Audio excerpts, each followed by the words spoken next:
নাম সর্বত্র প্রচার হইবে মোর নাম। এটা ভবিষ্যৎবাণী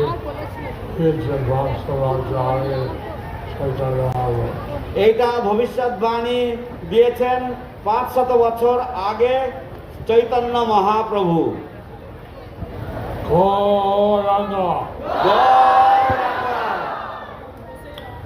এখন আমি আসছি 1970 সালে। এখন আমি এসেছি 1970 সালে। এবং কিন্তু চৈতন্য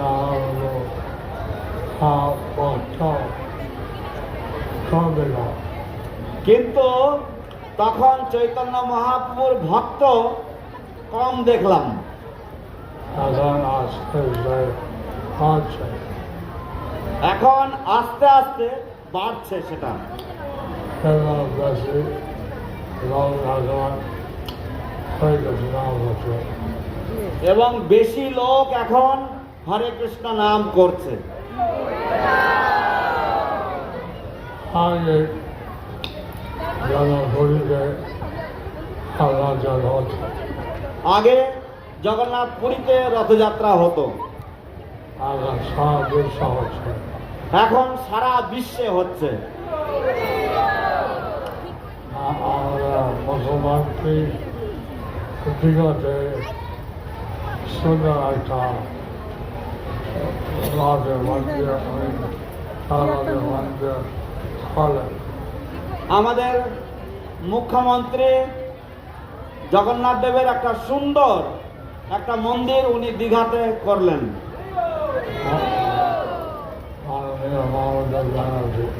মাননীয় মমতা ব্যানার্জি। আমি শুনছি ওদের রাত ভালো হলো এই 3 দিন থেকে এবং প্রায় 3 লাখ মানুষ যোগদান করে। এবং আমি শুনছি ওখানে রথ খুব সুন্দর হলো এবং 3টি রথ হয়েছে ওখানে এবং প্রায় 3 লাখ মানুষ ওখানে রথযাত্রায় যোগদান করেছেন। এখন এইভাবে আমি বাংলাদেশ থেকে শুনছি। এইভাবে আমি বাংলাদেশ থেকে শুনছি যে অনেক কিছু ডিস্টার্বেন্স আছে, যে ওখানে কিছু ডিস্টারবেন্স আছে। কিন্তু তার মধ্যে ইন্ডিয়ান যে গভর্নমেন্ট আছে, পুলিশ আর্মি সবাইকে অভিযোগ হচ্ছে রথযাত্রা উদ্বোধন হয়েছে। এবং তার মধ্যে ওখানে যে ইন্টারিম যে গভর্নমেন্ট আছেন তাদের মধ্যে যে সরকারি আধিকারিকরা পুলিশ কর্মী ইত্যাদি আছে সকলে এখন 122 রথযাত্রা উদযাপন করে এবং তারা সকলেই সহযোগিতা করেছেন এবং সেখানে 122টি রথযাত্রা অনুষ্ঠিত হয়েছে। এখন পর্যন্ত কৃষ্ণের কৃপায় অসুবিধা হয় এবং এখনো পর্যন্ত কৃষ্ণের কৃপায় কোনো অসুবিধা হয়নি। কিছু রাজনৈতিক দল বলছে ইসকন ব্যান হওয়া। কিছু ওখানে রাজনৈতিক দল বলছে যে ইসকনকে ব্যান করার জন্য, ইসকনকে নিষিদ্ধ করার জন্য। তার সত্ত্বেও 122 হলো। তা সত্ত্বেও 122টি রথযাত্রা হলো।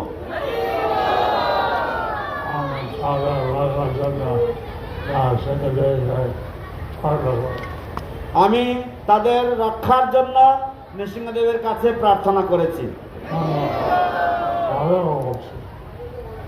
ও আপনারা সকলেই তাদের রক্ষার জন্য নৃসিংহদেবের কাছে প্রার্থনা করুন। সব তবে আমরা ভারতে একই তারিখ একই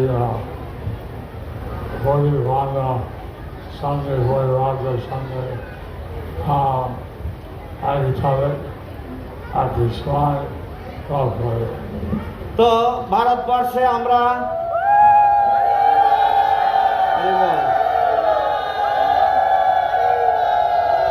একই দিনে একই তিথিতে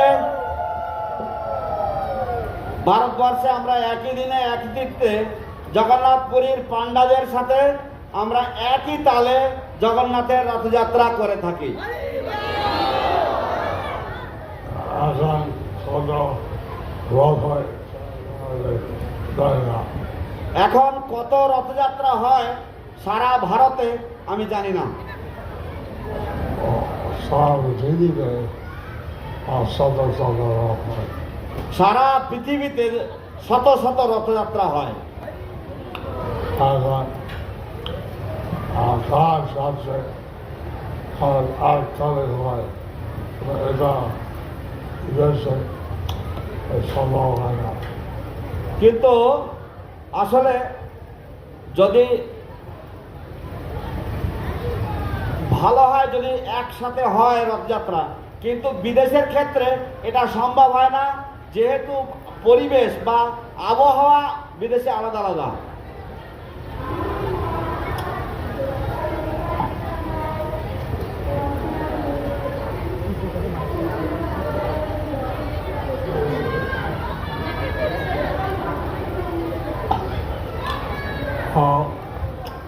চৈতন্য মহাপ্রভু এইভাবে প্রচার চলছে সারা পৃথিবীতে তো চৈতন্য মহাপ্রভুর এইভাবে প্রচার চলছে সারা পৃথিবী জুড়ে।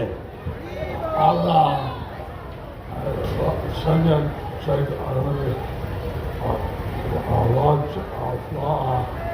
চৈতন্য মহাপ্রভু বলছেন সবাই সম্পর্কে বারবারছি সাহায্য করা এবং আপনারা সকলেই যেমন চৈতন্য মহাপ্রভু বলেছেন যে কমপক্ষে ভারতবাসীর সকলকেই সাহায্য করা চৈতন্য মহাপ্রভুর এই আন্দোলনের জন্য। ভারতের জন্য ছাত্র উপকার ভারত ভূমিতে মনুষ্য জন্ম হইল যার, জন্ম সার্থক করি কর পর উপকার। আমি যখন এসেছি আমরা 5-6 জন বিদেশি ছিল আমি যখন এসেছি তখন কেবলমাত্র 5-6 জন বিদেশি ছিল। আমি কতদিন থাকবো জানি না আমি কতদিন থাকবো জানি না আমি কতদিন থাকবো জানি না। এখন দেখছি তো হাজার হাজার ভারতীয় আসছে কিন্তু এখন দেখছি যে হাজার হাজার ভারতীয়রা এসেছেন এবং সবাই উপরে দায়িত্ব আছে এই ভাবে ইচ্ছা করার চৈতন্য বাবু যা হোক এবং আপনাদের সকলের উপরে দায়িত্ব আছে যে শিল প্রভুপাদের ইচ্ছা ছিল যে চৈতন্য মহাপ্রভুর এই প্রচার হোক এবং প্রচার বিস্তার হোক।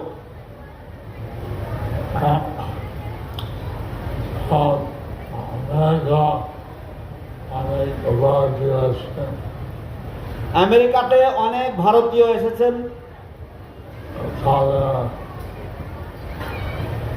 মধ্যে আসছে এবং মার্কিনের পাশে আসছেন তারা মন্দিরে আসছেন এবং মার্কিনবাসীরাও আসছেন। এইভাবে সবাই যাবে চৈতন্য মহাপ্রভু হরিনাম প্রচার হয় এটা ইচ্ছা তো এইভাবে সবাই যাতে চৈতন্য মহাপ্রভুর প্রচার করেন এটা শ্রী চৈতন্য মহাপ্রভুর ইচ্ছা। আর ভগবদ গীতাতে এটা লেখা আছে যে আমরা হচ্ছে নিত্য শাস্ত্র আত্মা এখন ভগবদ গীতাতে লেখা আছে যে আমরা সকলে হচ্ছি নিত্য শাশ্বত আত্মা। আমার দুটো শরীর আছে, আমাদের দুটো শরীর আছে, স্থূল শরীর, সূক্ষ্ম শরীর। স্থূল শরীর আর সূক্ষ্ম শরীর। আদি আদি জল, বায়ু, মাটি, জল, বায়ু, আগুন, আকাশ, এই স্থূল শরীর। এই পঞ্চ যে উপাদান এ দিয়ে স্থূল শরীর তৈরি। মন বুদ্ধি অহংকার হচ্ছে সূক্ষ্ম শরীর। মন, বুদ্ধি, অহংকার হচ্ছে সূক্ষ্ম শরীর। আর অসুবিধা হচ্ছে যে সবাই মনে করে আমি শরীর। অসুবিধা হচ্ছে সবাই মনে করে আমি হচ্ছে শরীর। আর খুব জানে তার বলে আমি শরীর আর আশা আছে। এবং যারা খুব ধার্মিক তারা বলে আমি শরীর এবং আমার আত্মা আছে। এবং আত্মা ইন্দ্রিয় আছে। এবং আত্মা ইন্দ্রিয় আছে। ইন্দ্রিয় আর সন্তুষ্ট আমার হচ্ছে জীবনের উদ্দেশ্য। এবং তারা মনে করে যে এই ইন্দ্রিয় সন্তুষ্ট করাই হচ্ছে জীবনের উদ্দেশ্য। উদ্দেশ্য ভগবানকে খুশি করা, ভগবানকে ইন্দ্রিয় সন্তুষ্ট করা, প্রেম করা। কিন্তু উদ্দেশ্য হচ্ছে ভগবানকে খুশি করা, ভগবানের প্রতি প্রেম করা, এটাই হচ্ছে মানব জীবনের উদ্দেশ্য।